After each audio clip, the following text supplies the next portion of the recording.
Se o processo, aqui no nosso caso, se essa relação com o clube de engenharia vai ser uma relação positiva, ela tem que se dar, tem que estar focada em cima, né, das sugestões, das contribuições reais do Plano Diretor de Transportes Urbanos. Agora, uma outra coisa também, só para completar a sua colocação, eu acho que a gente não pode, a gente tem, não sei, é uma opinião pessoal, de analista de eventos passados, né? Eu acho que a gente tem que pensar o seguinte, vamos olhar para frente agora e ver o que a gente pode sugerir de eventos futuros, de alternativas futuras, porque algumas coisas já foram colocadas, né? Nós construímos os BRTs, nós estamos levando o metrô, né, para a Barra da Tijuca, ou seja, colocamos muito mais passageiros no sistema de transporte público concedido, muito mais, né, várias vezes mais em poucos anos, ou seja, então a gente tem que preparar o seguinte, e agora? E o futuro? Quais são as nossas novas prioridades? O que é que nós vamos fazer nos próximos passos para melhorar esse sistema? Okay? Se a gente fica num vício de tentar reconstruir a história, e a gente tem que olhar onde é que nós estamos e para onde nós vamos. Então eu acho que tem que pensar o seguinte, qual é o plano para frente? Com tudo isso que nós estamos fazendo, ok, pós-2016, qual é o próximo passo? Né? O que realmente nós precisamos fazer na região metropolitana? Esse acho que é o debate consistente. De novo, a casa, esse clube de engenharia, ele pode formalizar, né, a sua opinião e encaminhar, né, para a Secretaria de Transportes para que as alternativas ou os estudos tais e tais sejam considerados na revisão e na atualização do Plano Diretor de Transportes Urbanos. Ou seja, as instituições, né, essa casa, por exemplo, certamente se ela mandar um ofício para a Secretaria de Transportes sugerindo alternativas, sugerindo novos estudos, sugerindo novos traçados, para que eles sejam incorporados ao plano, sejam estudados no plano, e caso tenham viabilidade técnica, financeira, do ponto de vista da engenharia de transportes, um dia poder ser realmente um projeto, né, para ser executado pela Secretaria de Transportes. Boa noite, ficar de pé aqui, está sendo gravado, a gente está com um público aqui, vamos dizer assim, especial, mais um grupo pequeno, mas a gente está com vários telespectadores que estão nos assistindo na web do Clube de Engenharia. A gente agradece aí a presença do nosso jornalista do clube, o Rodrigo, presente aqui cobrindo, com certeza vai ter um destaque esse evento aqui nas páginas do nosso jornal. Eu sou Wagner Fia, eu sou conselheiro aqui do Clube de Engenharia, fui ex-aluno do professor Valdir na UERJ e faço parte da ADUT, Associação de Defesa do Usuário de Transporte, sou da diretoria. Uma entidade nova que surgiu aí, deve ter uns 2, 3 anos, e nesses últimos tempos a gente tem feito muitos debates, muitas participações, porque a gente surge justamente no momento que a sociedade clama por cidadania, por ser ouvida na questão dos transportes de um modo geral. Quando a gente, um grupo, começou a vivenciar, né, o dia a dia das barcas, um outro grupo no metrô, um outro grupo no trem e assim sucessivamente, a gente começava a debater e via que, apesar de pegar meio de transporte diferente, mas os problemas, os dramas eram parecidos, eram iguais. E aí a gente saiu daquela mesa de barzinho, né? Vamos partir para a prática, para a ação. E aí agora a gente está fortalecendo aqui no Clube de Engenharia o Fórum da Mobilidade Urbana, que inclusive há 2 semanas atrás chamou a atenção da sociedade na questão dos vários assaltos que estão ocorrendo no transporte intermunicipais, principalmente em direção à cidade de Maricá, que é uma cidade que está tendo uma grande densidade populacional, onde eu estou morando, né, depois de ter toda a minha vida ligada a Niterói. E qual é a minha preocupação como cidadão? Primeiro, eu queria debater com o professor, que é o seguinte: quando a gente fala em voto aqui no Clube de Engenharia, todo mundo, tenho certeza, todo mundo tem a visão do senso comum. Quando você vota no candidato, você tem essa consciência do que representa o voto, que você está dando uma procuração a determinadas pessoas, né? Na maioria das vezes, eles nem representam a gente. Eu, por exemplo, não tenho nenhum... Opa, tanta hora para o telefone tocar logo agora, deve ser minha esposa. Então, por exemplo, eu comecei a votar desde 88. Eu sei o nome e CPF de todos os candidatos que eu votei até hoje, todos, desde o primeiro até esses últimos, até a última eleição passada, eu sei todos. Mas isso é uma coisa minha, porque eu tenho uma visão cidadã, eu tenho uma visão de mundo. Então eu consigo entender o papel do parlamentar, que a gente vota no governador, ele vai fazer os acordos políticos, vai escolher os secretários, às vezes secretários que, sinceramente, funcionam como verdadeiros capachos do setor de transporte, né? Ou de outras áreas. Testa de ferro, é a linguagem mais séria. Aqui no Rio a gente viu alguns por aí, agora estão querendo, alguns já até largaram os cargos e vão seguir outras trajetórias. Esses, sinceramente. E como é que esses caras se elegem? Esses caras se elegem, todo mundo sabe, milhões dos dinheiros ocultos que chega na mão desses caras. Está aqui, uma sacola para você, você vai lá na massa, distribui pão e circo. E aí, 90% da população vota assim. Falar de política é coisa de maluco, entendeu? Então, a gente tem que ter essa visão, né? Que a política, ela infelizmente é usada no Brasil não para politizar, não para educar, existe como um negócio, com coisa escusa, no dia a dia, nos bastidores, entendeu? E você, infelizmente, você não tem pra onde correr, ou você vira anarquista, diz que não vota em ninguém, prega o voto nulo, ou você tenta escolher o menos pior. Eu, pelo menos, eu ainda sou daqueles que tenta escolher o menos pior possível, e tento cobrar depois. O meu mesmo, que é um ótimo parlamentar, que é o Alessandro Molon, eu vou já cobrar ele, porque hoje eu recebi um negócio dele lá da UF que me deixou com a pulguinha atrás da orelha. Vou cobrar ele, isso é meu papel. Se ele vai me responder ou não, é outra história. Se ele vai ter meu apoio ou não, é outra história. Então é assim, infelizmente, a gente não tem cidadania. O professor Milton Santos, um grande geógrafo, diz que a gente não tem cidadania. E quem pensa que tem cidadania, que é a classe média, ela não quer mudança, ela quer privilégio. Está no livro Por uma Outra Globalização, da editora, está lá. E é isso, a gente quer privilégio. E a política é barganha, clientelismo e tal.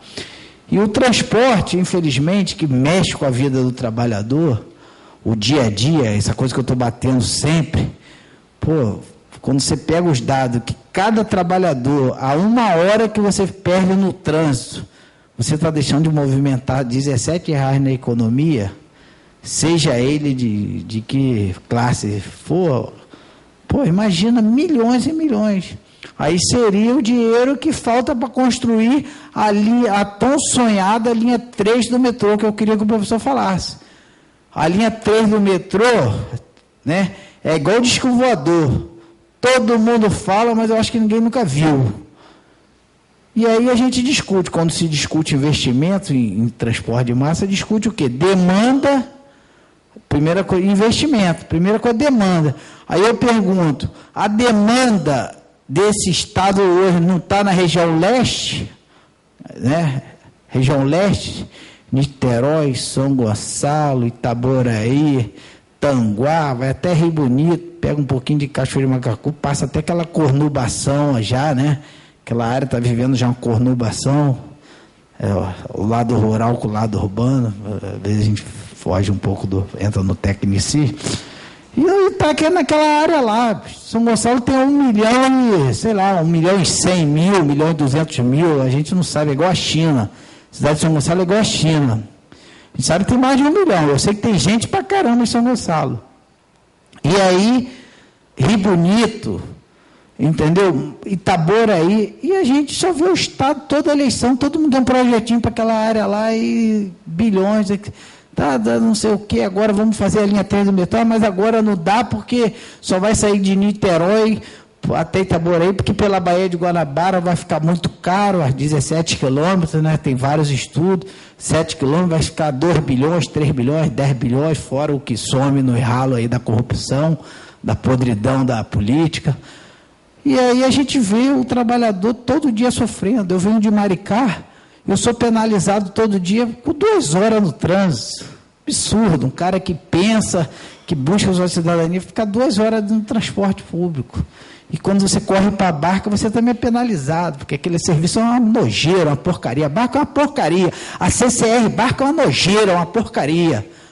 Entendeu? Aquelas barcas foram feitas no modelo europeu, que aquele ar-condicionado nunca funcionou. Tem 32 ar-condicionado aqui na estação da Praça 15, nunca funcionou, nunca ligaram aquilo para inglês ver. Então esse país é um país de falácia. Esse Estado é falácia. Agora, o governo que ficou aí nesses últimos 8 anos foi um governo de falácia. O governo anterior também foi um governo de falácia. Eu não sei se o próximo que entrar aí deve ser também governo de falácia. Então a população tem que se rebelar mesmo quanto a isso e ir para a rua, porque é a única forma da gente mudar toda essa conjuntura. Seja na adulto, seja fora da mobilidade, seja com 10 pessoas aqui, com 5, com 1 milhão, não importa, mas a gente tem que dar um basta. Entendeu? A minha geração futura, eu estou preocupada com meus filhos, com os netos, entendeu? E é isso. E cada vez mais a gente vê esse Estado, esse país sendo ludibriado pelos mesmos que comandam isso. E o povo, infelizmente, a gente fica rouco de tentar convencer aqueles que são aniquilados pelo esse sistema, pela essa corrupção, que é uma podridão que existe. Infelizmente, um já foi, mas daqui a pouco vai voltar de novo, porque vai vir com o rio de dinheiro, vai querer comprar todo mundo, entendeu? Os Cunha da vida, os Pisciani da vida, os Melo da vida, e etc, etc. Entendeu? E é isso aí. E o setor de transporte está essa vergonha, porque a gente não tem fiscalização, a Getran não existe, é uma agência de falácia, desculpa falar isso, os servidores que estão lá podem ter até compromisso, alguns, mas a cúpula da agência não existe, é um ineficaz total. Eles multam na hora que o sentimento popular diz que tem que multar, quando o trem para, não sei o quê, aquela coisa, aí vamos dar uma multa aqui de 1 milhão, que, entendeu? O metrô, o Estado é acionista, 15% do metrô. Então, eu, sinceramente, eu ainda acredito na mobilização, por isso que eu estou aqui, por isso que eu estou na ADUT, por isso que eu estou no Conselho do Clube, acredito na mobilização. Não gosto do Academicês, que discute tese, mais tese, mais tese, eu até discuto, tem a minha lá, que está lá para todo mundo que quiser consultar, mas eu não acredito, eu acredito na luta da sociedade organizada através do embate ideológico. Então, é isso que eu queria dizer, tá? É até um desabafo. Sei que os senhores são técnicos competentes, são pessoas do bem, mas acima de vocês tem outros, infelizmente. E eu queria que você colocasse a questão da linha 3 do metrô para aquela região leste, se sai ou é papo de disco voador, se a gente vai ficar vendo só na internet, nas eleições, ou realmente tem um projeto, porque lá está a demanda não está na Barra. O cara que mora lá no Recreio, na Barra, vai continuar vindo de carro, de jatinho, de helicóptero, entendeu? E a gente não pensa o transporte rodoviário. Por que não bota as barcas indo para a Barra? Será que a engenharia oceânica não consegue resolver isso? Barcas, até o Caju, entrando aqui no Caju, saindo de Maricá, entendeu? Barcas, setor rodoviário. A gente que fala tanto em Europa, e infelizmente o trabalhador paga, inclusive eu. Essa seria a minha reflexão e queria deixar isso aí para os companheiros aqui. Desculpa aqui se eu me exaltei aqui. Mas só acredito na luta organizada dos trabalhadores, na consciência do dia a dia. A gente pode falar de religião, de futebol, mas temos que ter essa consciência, a consciência da luta do dia a dia. Com 1, com 2, com 10, com 1 milhão, mas temos que ter essa consciência. Então seria isso. Boa noite.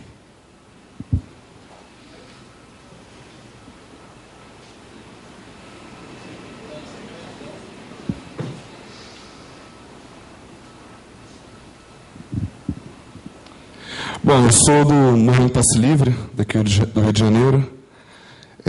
Outros companheiros estavam, mas não puderam ficar. Se fazer uma colocação, lembrando, é uma pergunta também, né? Pode deixar eu fazer pergunta assim.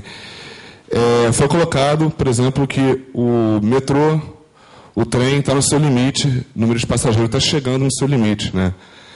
E lembrando, quanto mais passageiros, mais lucros a empresa tem, né? E a AGETRANSP, mesmo assim, fez um comunicado público, né? A gente leu esse comunicado, autorizando o aumento da passagem, né? Para, não sei exatamente que dia, acho que é dia 17 de maio, né?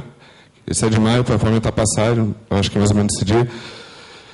Alegando o subsídio, né, do RUCARD. E eu acho que o que deve ser colocado aqui é que está sendo alertado constantemente essa falta de capacidade de serviço, né, de atender essa demanda, mas é muito claro, muita gente sabe, que quanto mais aumenta a demanda, mais lucro a empresa está tendo. Então, por que esse aumento? Né? E eu lembro, a gente do MPL lembra que em junho, né, a revogação do aumento era impossível, né, até junho. Depois de junho, ela foi necessária. Senão, a sociedade não ia voltar a funcionar do jeito que estava. Está tendo enormes protestos, um dos maiores que teve nos últimos 30 anos, né, segundo dizem alguns pesquisadores. Mas, assim, está tendo um problema claro de mobilidade urbana, a gente constantemente denuncia isso, e a gente entende isso como um efeito do modelo de transporte, que é por ser custeado pela tarifa, e a gente vê o regime de concessão. Tudo bem, não pode ser revisto, como o senhor colocou, né? É difícil rever só por vias jurídicas, mas o regime de concessão, quando é feito, ele estabelece normas que não levam quase nada, né? É melhor falar um pouco, muito pouco, à necessidade da população. Dá 30 anos de exploração de serviço, estabelece contratos que já estipulam momentos de aumentar a tarifa, sem levar em conta nenhuma melhora no serviço e sem levar em conta, claro, os 37 milhões, que com certeza agora, em 2014, já é maior esse número, 37 milhões de brasileiros que são excluídos do transporte público, ônibus, trem ou metrô, ou barca. E a AGETRANSP autorizou o aumento da tarifa, e a gente entende que isso alimenta esse ciclo vicioso. Porque você aumenta a tarifa, você reduz o número de usuários, porque mesmo com subsídio, querendo ou não, os usuários estão pagando. Seja por via indireta, por via de isenção de impostos, isenção de taxas. No caso do bilhete único, a pergunta da Iara foi muito pertinente, porque apesar de a gente não ter acesso, muitos desses